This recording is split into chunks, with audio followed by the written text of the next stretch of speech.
तो चलो देखते हैं कि जो हाइड्रोमीटर मेथड है उसमें हम लोग टेस्ट कैसे करते हैं। ठीक, तो देखो एक चीज आप समझो कि मान लो कि कोई भी वाटर है, और तो मान लो कि कोई वाटर है तो उसकी क्या है, डेंसिटी फिक्स है। ठीक है, मान लो कि ये कोई कंटेनर है, इसमें क्या है कि वाटर है, तो इस वाटर की डेंसिटी क्या है, फिक्स है। और इसमें हम अलग अलग वस्तु को या अलग अलग मटेरियल को क्या कर रहे हैं, डाल रहे हैं। तो अगर इस वाटर की डेंसिटी से कोई भी मैटर की या कोई भी वस्तु की अगर डेंसिटी कम होगी तो वो तैरने लगेगी, और अगर डेंसिटी ज्यादा होगी तो वो डूब जाएगी। ठीक है ना। तो एक चीज यहाँ पे आप समझो कि जो ये वाटर है इसकी डेंसिटी फिक्स है, ये बदल नहीं रही है। हम लोग चेंज क्या कर रहे हैं कि ये जो बाहर से वस्तु डाल रहे हैं इसको चेंज कर रहे हैं। बाहर से जो वस्तु डाल रहे हैं वो या तो भारी है या वो या तो हल्की है। ठीक, अब जब हम हाइड्रोमीटर मेथड में टेस्ट करते हैं तो उसमें क्या होता है कि उसमें जो हमारा हाइड्रोमीटर होता है उसकी डेंसिटी जो है वो फिक्स होती है। जो हाइड्रोमीटर है उसकी डेंसिटी क्या है, फिक्स है। अब हम जो है अलग अलग सॉइल की क्या करते हैं कि सस्पेंशन बनाते हैं। ठीक है ना, या हम एक ही सॉइल सस्पेंशन में अलग अलग टाइम पे जो है एक निश्चित लेयर पे क्या करते हैं, डेंसिटी ज्ञात करते हैं। ठीक, तो अब देखो इस वाले केस में ये जो सॉल्यूशन था, ये जो वाटर था, इसकी डेंसिटी फिक्स थी, और हम बाहर से जो अलग अलग डेंसिटी की वस्तु डाल रहे थे, तो अगर वो उसकी डेंसिटी ज्यादा थी तो वो डूब जा रही थी, अगर उसकी डेंसिटी कम थी तो वो तैरने लग रही थी। जबकि इसमें क्या है कि इसमें ये जो सॉल्यूशन है, ये सॉइल सस्पेंशन है, इसमें सॉइल पार्टिकल क्या होंगे कि वो सेटल होंगे। एक निश्चित हाइट पे हम लोग डेंसिटी ज्ञात करेंगे, तो अलग अलग टाइम पे क्या होगा कि इस सॉइल सस्पेंशन की डेंसिटी क्या होगी कि अलग अलग होगी। ठीक है ना। और ये जो हमारा हाइड्रोमीटर है, जो बाहर से हम लोग डाल रहे हैं हाइड्रोमीटर, उसकी डेंसिटी क्या है, फिक्स है। ठीक, तो इसमें क्या होता है कि हम हाइड्रोमीटर में देखा था हमने कि जो ये हाइड्रोमीटर था हमारा, इसमें जो इसकी रीडिंग थी, ये ऊपर 0 लिखी हुई थी, 0, 5, 10, 15, 20 ऐसे लिखी हुई थी। ऊपर से नीचे की तरफ जो है बढ़ रही थी, है ना। यानी कि क्या हो रहा है कि अगर मान लो कि इस हाइड्रोमीटर को हमने कोई ऐसे सॉल्यूशन में डाल दिया जिसमें उसकी जो है हाइट, मतलब वो जो है इतना डूब गया, ये मिड लेयर है और मिड लेयर से यहाँ तक की जो ऊंचाई है, या हाँ मिड लेयर से यहाँ तक मान लो सस्पेंशन भरा हुआ है, तो यहाँ तक की ऊंचाई जो है ये आ गई। ठीक, तो इससे हमें क्या पता चल रहा है कि ये जो सॉइल सस्पेंशन है उसकी डेंसिटी क्या है, 1 के बराबर है। ठीक, अब मान लो कोई दूसरा सोल्यूशन है, सस्पेंशन है, उसमें जब हमने हाइड्रोमीटर को डाल रहे हैं तो वो यहीं तक आ रहा है, मिड लेयर से लेके और यहीं तक जो है डूब पा रहा है, वो समझ रहे हो। तो इसमें क्या है कि इसमें यहाँ तक जो है रीडिंग जो है 10 आ गई, यानी कि उसकी डेंसिटी 1.01 है। ठीक, और हाइट कितनी है, हाइट इतनी है, पहले की तुलना पहले इतनी हाइट थी, अब हाइट इतनी हो गई। तो इस यहाँ पे हम ये देख रहे हैं कि ये जो हाइट है ये कम हो रही है, तो जो डेंसिटी है वो क्या हो रही है, बढ़ रही है। और ये हाइट जो है ज्यादा है तो ये डेंसिटी क्या है, वो कम हो रही है। ठीक है ना, यहाँ तक तो समझे ना। तो यहाँ पे हमें जो है ऐसा कुछ जो है ग्राफ मिलता है। अगर हाइड्रोमीटर जो है ज्यादा डूब रहा है, उसकी इफेक्टिव हाइट ज्यादा है, तो डेंसिटी क्या होगी, कम होगी। यहाँ पे देखो ये उल्टा कर्व है, अगर यहाँ पे हाइट, एक बार और इसे मिटा देते हैं तब समझाता हूँ। नहीं रुको, यहाँ पे देखना, अगर इसकी इफेक्टिव हाइट जो इतनी है तो उसकी जो है हाइड्रोमीटर की रीडिंग कितनी है, इतनी है। मतलब कम है, और हाइड्रोमीटर की रीडिंग जो है 0, 5, 10 ऐसे, तो कम होगी तो ऊपर होगा और कम होगी तो जान ही रहे हो कि उसकी डेंसिटी क्या होगी, कम है। अगर इफेक्टिव हाइट जो है कम आ रही है तो हाइड्रोमीटर की रीडिंग जो है ज्यादा आ रही है, मान लो कि 15 आ गया तो इतना ही आ जाएगा। और यहाँ से देखो कि हाइड्रोमीटर की रीडिंग जो है पहले की तुलना में कम है और डेंसिटी क्या है 15 आ गया, तो डेंसिटी क्या हो जाएगा 1.015, यानी कि डेंसिटी ज्यादा है। ठीक है ना। तो ये चीज जो है आप लोग समझे होंगे, इसको साफ सुथरा करके बना लेना आप लोग कैसे मैंने किया था। अब देखो और चीजें समझते हैं, ये चीज जो है आप लोग समझ गए। अब देखो मान लो कोई ये कंटेनर है, इसमें क्या भरा हुआ है वाटर, और इसमें हम जब किसी वस्तु को डालेंगे, मान लो कि ये कोई वस्तु है, इसका वॉल्यूम भी है, वस्तु नहीं मान लो समझ लो कि ये डस्टर है, इसको हमने उसमें डाल दिया, तो इस डस्टर का जितना आयतन है उतना तो ये वाटर को रिप्लेस कर देगा, है कि नहीं। तो वो जो डस्टर का आयतन था V, मान लो डस्टर का आयतन क्या था VH था, तो उतना वाटर जो है ये हटा देगा, तो VH जो वाटर है वो यहाँ पे आके इकट्ठा हो जाएगा, है कि नहीं। तो यहाँ पे VH जो है वाटर आके इकट्ठा हो गया। अब वॉल्यूम बराबर क्या होता है कि एरिया इंटू हाइट, तो डस्टर का आयतन कितना था VH, तो यहाँ पे वाटर कितना इकट्ठा हुआ VH, ठीक। और इसका जो क्रॉस सेक्शन एरिया है मान लो कि A है, तो हम A से भाग दे देंगे, तो ये कितनी हाइट है वो हमें पता चल जाएगी, कितनी हाइट है VH/A, ठीक है ना। तो ये चीज है आप लोग समझ गए कि हाइट कितनी है। अब देखो, अब हम जो है टेस्ट करते हैं। तो जब हम लोग हाइड्रोमीटर टेस्ट करते हैं तो हम लोग एक निश्चित लेयर पे क्या करते हैं, एक निश्चित हाइट पे और एक निश्चित लेयर पे जो है हम लोग जो है डेंसिटी ज्ञात करते हैं, ठीक है। और वो जो डेंसिटी ज्ञात करते हैं हम लोग, वो बल्ब के मिड लेयर पे जो है डेंसिटी ज्ञात करते हैं, है ना। बल्ब के मिड लेयर पे हम लोग डेंसिटी ज्ञात करेंगे। तो देखो वो इफेक्टिव हाइट कितनी है HE है, और वो जो लेयर है वो XX है, ठीक। तो हमने इस हाइड्रोमीटर को पूरा डुबा दिया, ठीक है। तो हम लोग जो है हमने लिखा था नोट में कि जो हाइड्रोमीटर की जो स्टीम है, ये वाली जो इसका जो पतला वाला ये भाग है, इसके आयतन को हम लोग कंसीडर नहीं करते हैं, इसके आयतन को हम लोग गणना में नहीं लेते हैं, है ना। तो ये जो बल्ब है इसका आयतन कितना था, हमने लिखा था VH, तो जो बल्ब का आयतन VH है, VH, तो इस VH के कारण जो है हाइट कितनी बढ़ जाएगी, इस टोटल VH के कारण हाइट जो है VH/A, इस कंटेनर का जो A का कंटेनर कितना है A, तो VH/A करेंगे तो ये जो हाइट है वो हमें पता चल जाएगी कि इस बल्ब के आयतन के कारण जो है कितनी हाइट में वृद्धि हुई है। तो हमारी इफेक्टिव हाइट जो थी HE, पहले HE ये थी, अब जो है बढ़ करके कितना हो गया, यहाँ तक आ गया, ठीक। अब देखो हमें तो बल्ब के मिड लेयर पे जो है क्या करना है, हमें तो बल्ब के मिड लेयर पे जो है डेंसिटी ज्ञात करना है ना।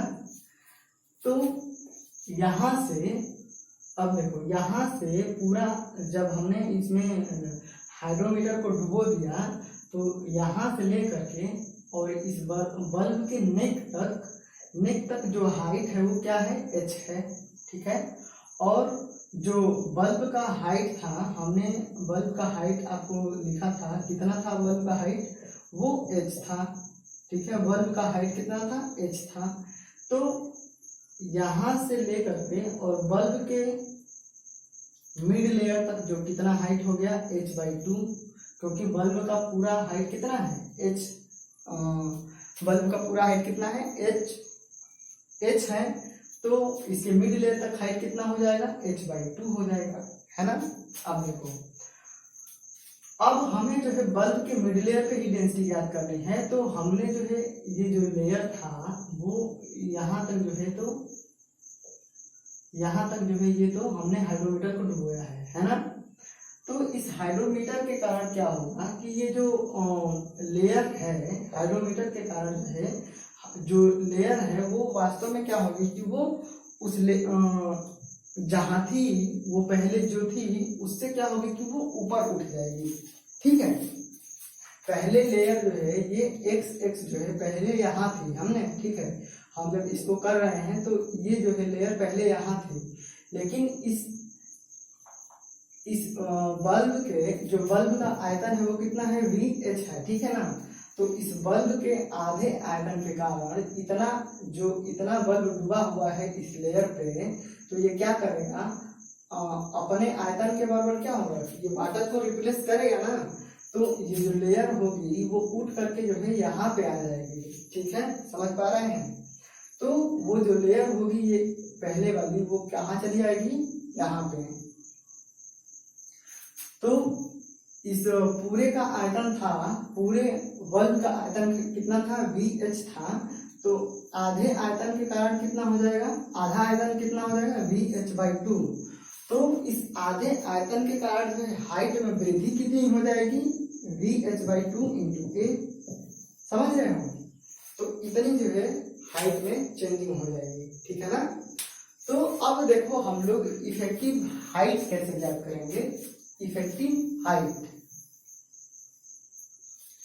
हमें जो बल्ब के मिड लेयर पे लेना था, तो वो हम कैसे ज्ञात करेंगे। देखो इफेक्टिव हाइट बराबर क्या हो जाएगा, इफेक्टिव हाइट यही तो है, तो हमें यही तो निकालना है। तो इफेक्टिव हाइट बराबर यहां से यहां तक आयतन कितना, ऊंचाई कितनी है, h। ठीक है, फिर बल्ब के मिड लेयर तक की ऊंचाई कितनी है, h/2। और मिड लेयर से इस लेयर तक की ऊंचाई कितनी है, जो शुरुआत में थी वो कितनी है, VH/2A। ठीक है, VH/2A। तो यहाँ से पहले जो लेयर थी वहां से लेकर के और अब तक जो हाइट जो है पूरी हमें इतनी हो गई। ठीक है ना। लेकिन इस बल्ब के आयतन के कारण जो है इतनी हाइट में वृद्धि हो गई थी, तो उसे हम माइनस कर देंगे तो हमें जो है इफेक्टिव हाइट है वो मिल जाएगी। ठीक है, वो चीज जो है आपको यहाँ से भी दिख रही होगी, है ना। ये इफेक्टिव हाइट है, तो आप जो है इसको जो है कैलकुलेट कर सकते हैं। ठीक है, आप एक बार दो बार इसको ध्यान से समझेंगे अपने से, तो जो है आपको जो है समझ में आ जाएगा। ठीक है, तो ये क्या है, इफेक्टिव हाइट है। ठीक है ना। अब देखो ये जो इफेक्टिव हाइट है वो क्या है, वो हमेशा कांस्टेंट रहता है, हमेशा एक ही रहता है। क्योंकि हमें जो है अलग अलग समय अंतराल पे जो है जब वो पार्टिकल नीचे सस्पेंस मतलब नीचे सेटलमेंट होंगे, तो अलग अलग टाइम पे जो है उस लेयर पे अलग अलग साइज के कण होंगे। तो हमारी जो इफेक्टिव हाइट है वो क्या है, फिक्स है। और उस फिक्स इफेक्टिव हाइट के कारण जो है बस केवल समय अंतराल के चेंजिंग के कारण जो है हमें अलग अलग साइज के जो है क्या होंगे, कण प्राप्त होंगे। ठीक है, तो ये चीज जो है आपको समझ में आ गई होगी। तो इसको ध्यान में रखेंगे कि ये जो इफेक्टिव हाइट होता है वो कितना होता है ना। और ये जो ग्राफ था ये भी मैंने आपको बता दिया। ठीक है ना। अब देखो, अब हम देखते हैं कि जो हमने डेंसिटी ज्ञात करी है, हाइड्रोमीटर रीडिंग जो ज्ञात करी है, तो कैसे हम लोग फाइनल परसेंटेज जो है कैसे ज्ञात करते हैं। ठीक है, तो फाइनल परसेंटेज जो है कैसे ज्ञात करते हैं। अब देखो हमने मान लिया, हम जो है एज्यूम कर रहे हैं, हम लोग मान रहे हैं कि ये जो लेयर है मिड लेयर है, ठीक है ना। तो वहां पे हम लोग मान रहे हैं कि कोई जो है 1 ml सॉइल सस्पेंशन है। ठीक है, assuming 1 ml soil suspension at mid layer of bulb. तो बल्ब के जो मिड लेयर पे हम लोग कोई 1 ml सॉइल सस्पेंशन को जो है ले रहे हैं। ठीक है, हम लोग वास्तव में ले नहीं रहे हैं, हम लोग ये मान रहे हैं, क्योंकि हमें आगे जो है जो हमें मिलेगा उसको ज्ञात करना है। ठीक है, तो हमने मान लिया कि जो बल्ब के मिड लेयर पे जो सॉइल सस्पेंशन है उसका जो आयतन है वो कितना है, 1 ml है। 1 ml को ही हमने मिड लेयर पे सॉइल सस्पेंशन को मान लिया। अब देखो हम क्या मान रहे हैं कि जो 1 ml सॉइल सस्पेंशन है उसमें mass of soil solid in 1 ml soil suspension. तो 1 ml जो हमने सॉइल सस्पेंशन लिया उस 1 ml सॉइल सस्पेंशन में जो सॉइल के कण हैं उनका भार कितना है, तो हमने माना कि उनका भार कितना है ms है। ठीक, उनका भार कितना है ms।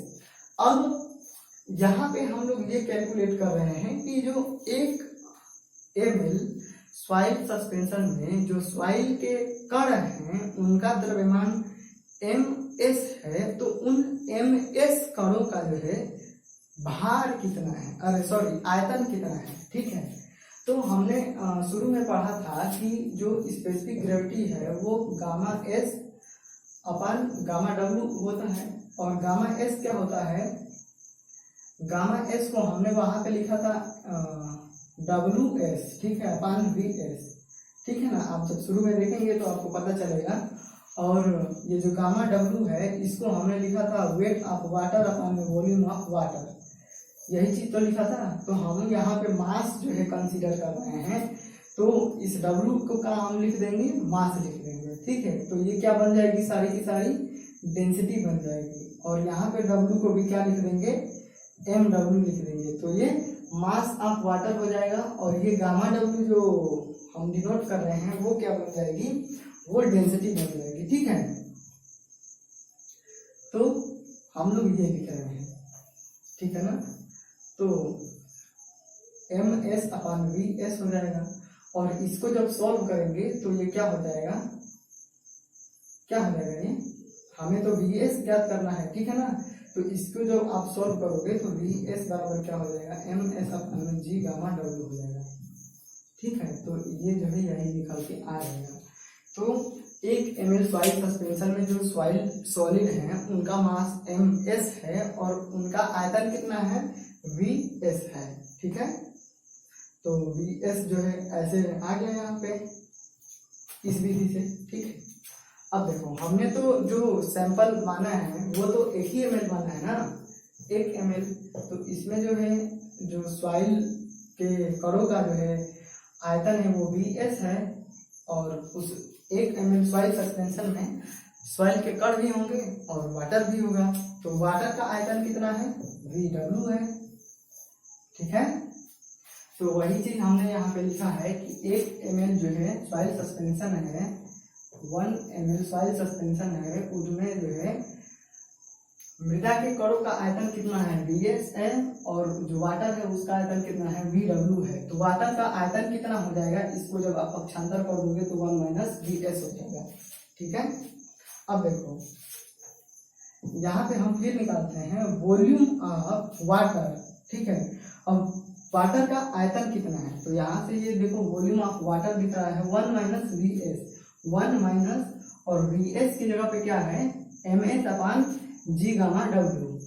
ठीक, g गामा w जो है डेंसिटी है। ठीक है ना, अब देखो फिर mw क्या है, mass of water, mass of water of volume इतना। तो ये जो वाटर का आयतन इतना है, तो इतने वाटर का जो आयतन है तो इस आयतन का भार कितना है। ठीक है, इस वाटर के आयतन का जो है भार कितना है, तो भार कैसे हम निकालते हैं, हम लोग भार कैसे निकालते हैं, जैसे कि डेंसिटी होता है तो डेंसिटी बराबर मास अपॉन वॉल्यूम है। ठीक है ना, तो हमें मास जो है हमें निकालना है, और हमें आयतन क्या है, वहां पे वाटर का आयतन हमें पता है, तो मास कितना हो जाएगा, मास बराबर डेंसिटी इंटू वॉल्यूम। ठीक है, तो mw मास ऑफ वाटर कितना हो जाएगा, गामा w डेंसिटी हो गया और इंटू वॉल्यूम हो गया। ये वाटर का वॉल्यूम कितना है, इतना है। ठीक, तो अब देखो यहाँ पे वाटर की जो डेंसिटी है उसको हम लोग 1 जो है ले रहे हैं। वाटर की डेंसिटी कितनी होती है, 1 ग्राम प्रति सेंटीमीटर क्यूब, 1000 kg प्रति मीटर क्यूब। और उसी तरीके से इसको जब आप ml में चेंज करोगे तो 1 ग्राम प्रति ml ऐसे कुछ आएगा। ठीक है, आप देख लेना चेंज करके, तो कितना आएगा, गामा w बराबर 1। ठीक है। डेंसिटी तो यहाँ पे गामा डब्ल्यू का मान जो है रख देंगे तो 1 1 खत्म हो जाएगा, तो बचेगा क्या लास्ट में, बचेगा 1 minus M S upon G gamma W. तो वी डब्ल्यू जो है, जो वाटर का आयतन है उसका मास कितना बचेगा, 1 minus M S upon G gamma W, ठीक है। अब देखो, तो हमें वाटर का मास भी पता चल गया, हमें सॉइल सॉलिड का मास एम एस भी पता है, तो total mass of 1 ml soil suspension, तो 1 ml सॉइल सस्पेंशन का टोटल मास कितना हो गया, 1 माइनस एम एस अपॉन जी प्लस एम एस, ठीक है। अब देखो डेंसिटी ऑफ सॉइल सस्पेंशन, तो हमें जो हमने 1 ml सॉइल सस्पेंशन लिया था उसका हमें पूरा का पूरा जो है मास पता है, और हमने सॉइल सस्पेंशन कितना लिया था 1 ml, तो उसका आयतन कितना है 1 ml, ठीक है। तो डेंसिटी ऑफ सॉइल सस्पेंशन कितना हो जाएगा, mass of soil suspension into volume of soil suspension, तो वॉल्यूम कितना है 1 और टोटल मास ये रहा, ठीक है। तो जो इक्वेशन आ जाएगा वो कितना हो जाएगा, डेंसिटी ऑफ सॉइल सस्पेंशन कितना हो गया 1 माइनस एम एस अपॉन जी प्लस एम एस, ठीक। तो ये इक्वेशन नंबर 1 हो गया। और जो हमने हाइड्रोमीटर की रीडिंग RH ली है उसकी सहायता से हम लोग डेंसिटी ज्ञात करते हैं, तो RH बराबर रो माइनस 1 इंटू 1000, ये थी हाइड्रोमीटर की रीडिंग। तो यहाँ से डेंसिटी कितनी हो जाएगी, रो बराबर RH अपॉन 1000 प्लस 1, ये हो गई डेंसिटी। तो हमें जो है यहाँ पे दो जो है इक्वेशन मिल गया डेंसिटी का, एक ये और दूसरा जो है ये, ठीक। तो हमें अब जो दो इक्वेशन मिली है उसे क्या करते हैं, इक्वेट करते हैं, ठीक है। इक्वेट का मतलब कि दोनों इक्वेशन को बराबर करते हैं। तो पहला हमें डेंसिटी का ये फार्मूला मिला और दूसरा जो है डेंसिटी का ये फार्मूला मिला, हम दोनों को अब जो है बराबर कर देते हैं। तो बराबर करेंगे तो ये 1 से ये वाला 1 कट जाएगा और इसमें से हम ms जो है कॉमन ले लेंगे, ठीक है। मास ऑफ सॉइल सॉलिड तो कॉमन ले लेंगे तो 1 माइनस 1 अपॉन जी बचेगा और इधर RH अपॉन 1000 बचेगा, ठीक है। और फिर इसे हम ms upon mass of soil solid के बराबर जब हम लिखेंगे तो RH अपॉन 1000 इंटू जी और अपॉन में जी माइनस 1, ये जो है बचेगा, ठीक है। ये क्या हो गया, मास ऑफ सॉइल सॉलिड, ठीक। अब हमें मास ऑफ सॉइल सॉलिड मिल गया और हमने जो है 1 ml सॉइल सैंपल माना था, वो जो है उसका आयतन था। तो 1 ml सॉइल सैंपल का जो है मास कितना है, इतना है, ठीक है। अब हम जो है फाइनल परसेंटेज ज्ञात करते हैं, ठीक। तो फाइनल परसेंटेज का फार्मूला ये है, concentration of particle having given size upon में कंसंट्रेशन ऑफ टोटल पार्टिकल, ठीक। पीपर मेथड में जो मैंने आपको फार्मूला फाइनल परसेंटेज के लिए लिखाया था वो वहाँ के लिए लिखाया था कि जो है आपको वहाँ पे समझने में दिक्कत ना हो, आसानी से समझ में आ जाए। नहीं तो अगर आप ध्यान से देखेंगे तो वो वाला जो फार्मूला निकला था वो यहीं से जो है उसको मैंने कन्वर्ट किया था, ठीक है। देखिए concentration of particle having given size, तो गिवन साइज मतलब कि एक निश्चित साइज है और उसका कंसंट्रेशन है, और नीचे क्या है जो टोटल पार्टिकल है उनका कंसंट्रेशन है, ठीक है।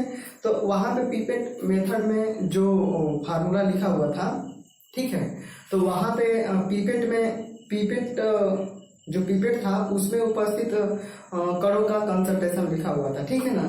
तो हम पीपेट क्या करेंगे, जो पीपेट था वो अलग अलग समय अंतराल पे एक निश्चित हाइट पे डुबो करके वहां से हम लोग सैंपल लेंगे, ठीक। तो अलग अलग समय अंतराल पे क्या होगा कि जो सॉइल के पार्टिकल हैं उनके कणों की साइज है वो अलग अलग होगी। जो बड़े कण होंगे, भारी कण होंगे, वो सबसे पहले नीचे आएंगे और जो हल्के होंगे वो बाद में आएंगे।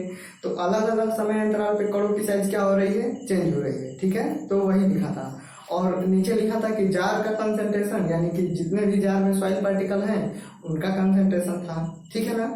तो यहाँ पे भी वही लिखा हुआ है हैविंग गिवन साइज। तो गिवन साइज का मतलब वही है कि अलग अलग समय अंतराल पे जब हम रीडिंग लेंगे हाइड्रोमीटर से डेंसिटी ज्ञात करेंगे एक निश्चित हाइट पे जो लेयर है उसकी, तो उसकी अलग अलग समय अंतराल पे डेंसिटी क्या होगी, अलग अलग होगी। हमने एक ही सोल्यूशन बनाया है, हमने एक ही सॉइल सस्पेंशन बनाया है, लेकिन अलग अलग समय अंतराल पे क्या होगा कि एक निश्चित हाइट पे एक जो लेयर हमने मानी है उसकी डेंसिटी क्या होगी, अलग अलग होगी, ठीक है ना। तो ये चीज जो है समझ में आ रही होगी, ठीक है। तो यहीं से जो है वो लिखा गया है, इसमें कंफ्यूज मत होना, दोनों सही है। ठीक है। अब देखो कंसंट्रेशन हमने कैसे निकाला था वो जो है आप पिछले वीडियो में देखेंगे, तो मैंने आपको अच्छी तरीके से बताया था कि कोई भी सॉइल सस्पेंशन है उस पूरे सॉइल सस्पेंशन का वॉल्यूम और उसमें जितने भी पार्टिकल हैं उनका मास, ठीक है। तो मास अपन वॉल्यूम क्या हो जाएगा, वो कंसंट्रेशन हो जाएगा। और मास अपन वॉल्यूम एक डेंसिटी भी होता है, तो डेंसिटी वो होता है जैसे कि ये मार्कर है तो इसका कुछ मास है और इसी का वॉल्यूम, तो ये हो जाएगा डेंसिटी, ठीक है। और इसी मार्कर को मैंने एक जार ले लिया है, मान लो 1 लीटर का कुछ भी या कुछ भी छोटा सा बर्तन है, उसमें मैंने इस मार्कर को डाल दिया। तो मार्कर उस बर्तन में केवल यही मार्कर है, तो हम कंसंट्रेशन जब निकालेंगे तो यही केवल और केवल यही मार्कर है, तो इस मार्कर का वेट हो जाएगा, ठीक है। और उस पूरे जार का जितना भी आयतन होगा जो हमने उसमें लिक्विड जो भी भरा था उसका वॉल्यूम, ठीक है। समझ पा रहे हैं? तो ये जो है डेंसिटी और कंसंट्रेशन में अंतर होता है, इसमें कंफ्यूज मत होना, आप जो है समझ गए होंगे। तो अगर इसमें कोई दिक्कत होगी तो आप जो है पूछ लेना। अब देखो कंसंट्रेशन हम निकालते हैं, ठीक है। तो हमें मास अब सॉइल सॉलिड मिल गया है, ठीक है। हमने 1 ml सैंपल का जो है ये मास निकाला है, ठीक है। तो ये 1 ml सैंपल का मास हो गया और हमें वॉल्यूम पता है 1 ml है, तो मास अपन वॉल्यूम कर लेंगे यहाँ से, तो ये कंसंट्रेशन निकल जाएगा पार्टिकल का एक निश्चित साइज का। हम अलग अलग समय अंतराल पे रीडिंग ले रहे हैं, तो वहाँ पे एक निश्चित साइज की जो पार्टिकल है वो अलग अलग समय अंतराल पे अलग अलग होगी, तो हमें ये मिल गया। और फिर concentration of total soil particle, तो ये m जो है जो सॉइल सस्पेंशन हमने बनाया है उसमें जितने भी सारे पार्टिकल हैं उसका मास है, और ये वॉल्यूम पूरे सॉइल सस्पेंशन का वॉल्यूम है, ठीक है। तो हमने जो है हाइड्रोमीटर मेथड में जो सस्पेंशन बनाया है उसका आयतन कितना है, 1000 ml है, और पिपेट मेथड में कितना था, शायद वहाँ पे 500 ml था, ठीक है। तो ये हो गया। तो यहाँ से हमें इस फार्मूले से क्या मिल जाएगा, फाइनल परसेंटेज। अब इसी को सही तरीके से लिख देंगे तो 1000 से 1000 यहाँ पे कट जाएगा ये, ठीक है। और इसको आप जब सही तरीके से लिख दोगे तो ये बन जाएगा, ठीक है ना। तो फाइनल परसेंटेज का ये हमारा फार्मूला हो गया। और ये जो फाइनल परसेंटेज हम निकालते हैं ये 27 डिग्री सेंटीग्रेड पे जो है निकालते हैं, ठीक है। 27 डिग्री सेंटीग्रेड पे निकालते हैं। और m क्या है, मास ऑफ सॉइल सस्पेंशन, जितना जो भी सॉइल सस्पेंशन है उसमें जो सॉलिड पार्टिकल है उनका मास है, ठीक है।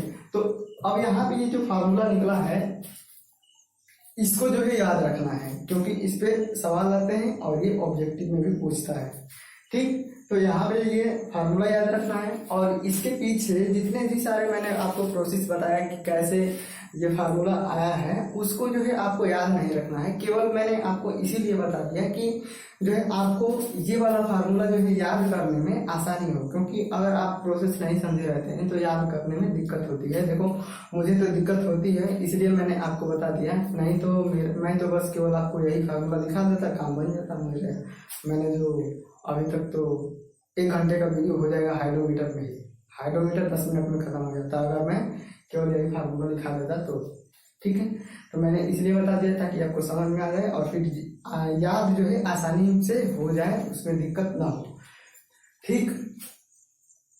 तो ये हो गया। अब जो है प्रोसेस पूरा क्या था वो एक बार जो है हम यहाँ पे देख लेते हैं। तो प्रोसेस ये था कि अलग अलग समय अंतराल पे हम जार में जो है हाइड्रोमीटर को डालकर हाइड्रोमीटर की अलग अलग रीडिंग प्राप्त करेंगे RH, ठीक। तो अलग अलग समय अंतराल पे हम लोग हाइड्रोमीटर डालेंगे और एक निश्चित हाइट पे जो लेयर है वहां से अलग अलग जो है समय अंतराल पे हम लोग उसकी रीडिंग लेंगे RH, ठीक है। अब उस RH जो है उसको क्या करेंगे, फिर क्या करेंगे, अलग अलग समय अंतराल पे जो है अलग अलग RH की रीडिंग के आधार पर जो है HE का मान जो है ज्ञात कर लेंगे। तो जो एक निश्चित हाइट है वो तो फिक्स है ना, HE जो हाइट है HE वो क्या है, फिक्स है, ठीक। तो हाइट हमें मिल गई है और अलग अलग समय अंतराल जो है हमें मिल गया है, जिस समय अंतराल पे हम रीडिंग ले रहे हैं। तो वहां से हम क्या करेंगे कि अलग अलग समय अंतराल हो गया, अलग अलग हाइड्रोमीटर की रीडिंग हो गई, ठीक है। तो वहां से हम जो है एक निश्चित हाइट है और समय अंतराल है, तो हाइट और समय अंतराल से जो है हमें पार्टिकल के जो कणों का साइज है वो मिल जाएगा, ठीक है। और अलग अलग समय अंतराल पे जो हाइड्रोमीटर की रीडिंग है उससे हम फाइनल परसेंटेज ज्ञात कर लेंगे। तो हमें जो है बस केवल यही चाहिए था कि जो हाइड्रोमीटर हमें जो है पार्टिकल का साइज चाहिए था और फाइनल परसेंटेज चाहिए था, तो हमें ये दोनों मिल गए, ठीक है ना। तो अब हम क्या करेंगे कि इन दोनों की सहायता से जो है क्या करेंगे, पार्टिकल साइज डिस्ट्रीब्यूशन कर्व जो है बना लेंगे, ठीक है। अभी तो हम पार्टिकल साइज डिस्ट्रीब्यूशन एनालिसिस देख रहे हैं, तो उसमें हमारा मेन यही उद्देश्य है कि जो ग्राफ है वो जो है प्लॉट करना, ठीक है। कणों की साइज और फाइनल परसेंटेज के बीच में जो है ग्राफ बनाना, ठीक। अब देखो, ये जो हमने हाइड्रोमीटर की रीडिंग निकाली हुई है, ये रीडिंग जो है करेक्ट नहीं है। उपरोक्त फार्मूला में यूज जो है हाइड्रोमीटर की रीडिंग RH जो है सही नहीं है, ठीक है।